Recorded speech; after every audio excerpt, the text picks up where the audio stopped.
Hollywoods have been tucking into the hippo carcass all morning.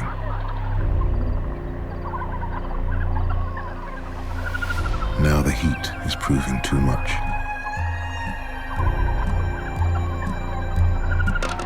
Well fed, the lionesses relax at last.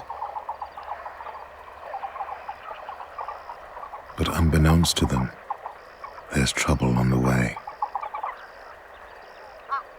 Not only has a new pride moved into the south, the four nomads are also back in Hollywood territory, resting barely a mile downriver.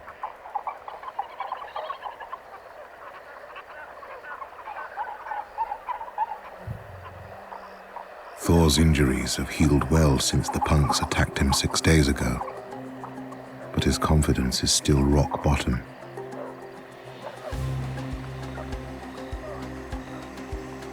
The brothers haven't eaten since the attack. But as the wind picks up, the scent of the hippo carcass drifts downriver.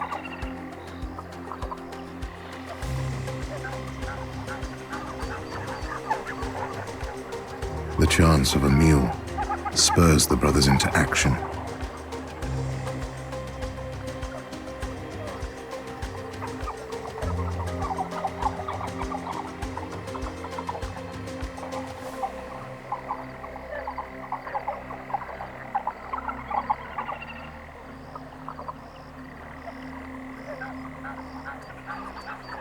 The nomads arrive at the hippo carcass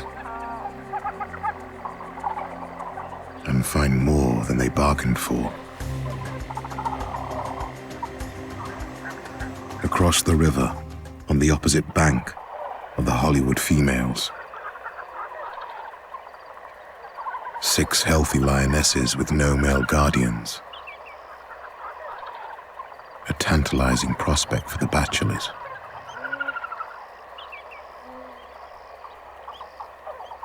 Scent left behind by one of the females provides even greater temptation. Hormones in their urine can signal when a lioness is in the heat. As lionesses often come into estrus together, it's possible the whole pride wants to mate.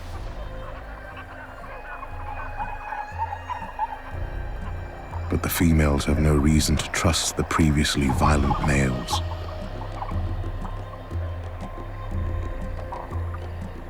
To win them over, the nomads will have to show restraint and maturity. With uncharacteristic self-control, they wait and watch.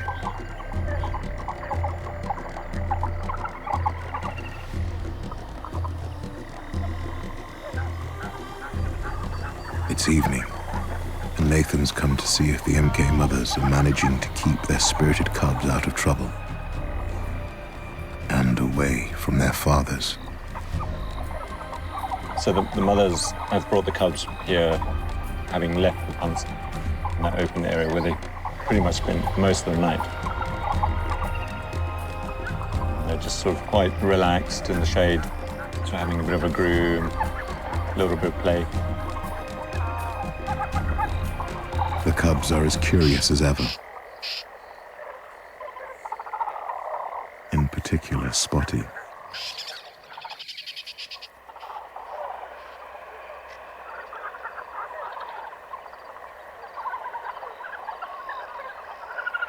He discovers a group of helmeted guinea fowl that are passing through. Or were. Lions are opportunists, and guinea fowl are occasionally on the menu.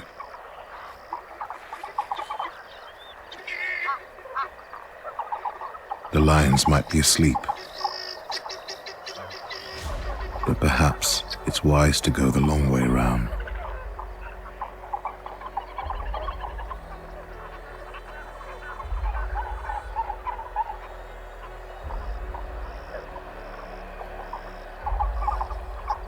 As dusk approaches, the cub's grandmother gets hungry.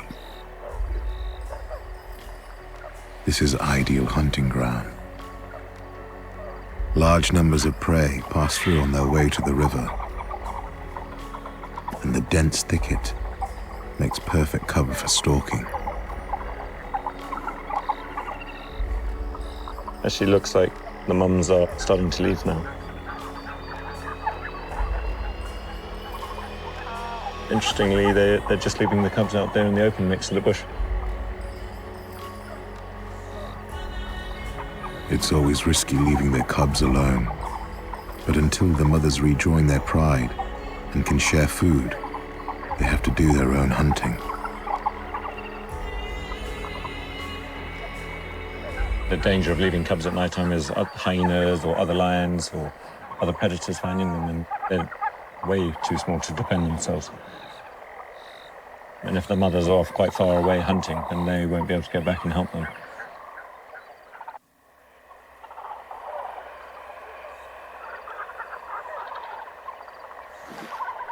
For the first half hour, the cubs pass the time resting and sleeping.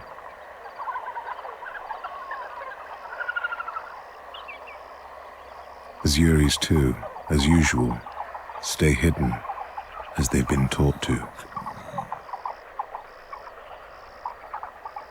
As darkness falls and the temperature cools, the cubs become more alert.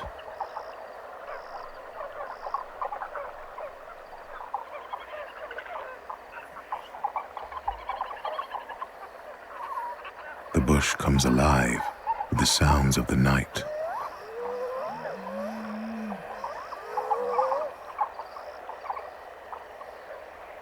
One in particular catches the cubs' attention.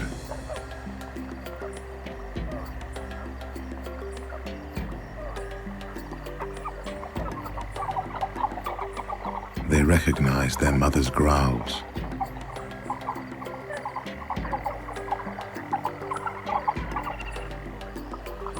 Spotty, appointing himself as leader, heads off to investigate.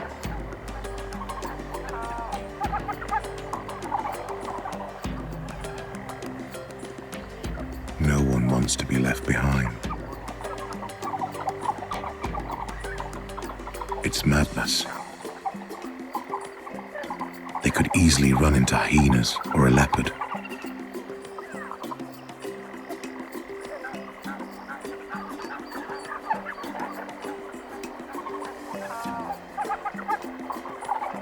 This time, the cubs get away with it. They find their mothers and grandmother tucking into an impala. This is the cubs' first time at a kill, but they should never have come here alone.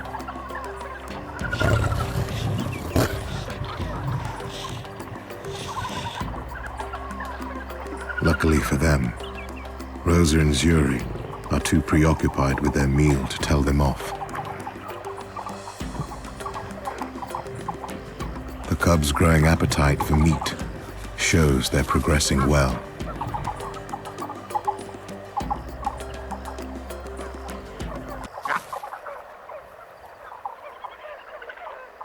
With bellies full, the mothers head off, and the cubs follow. All except Spotty. His first impala, and it's all for him.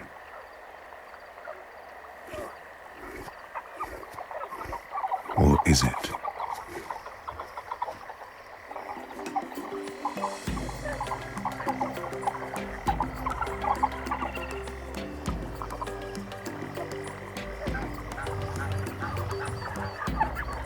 Axel is never one to miss a free meal.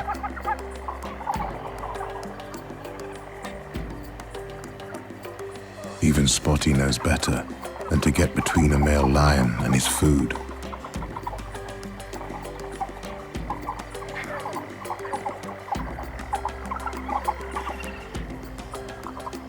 Tonight is not the night to meet his father.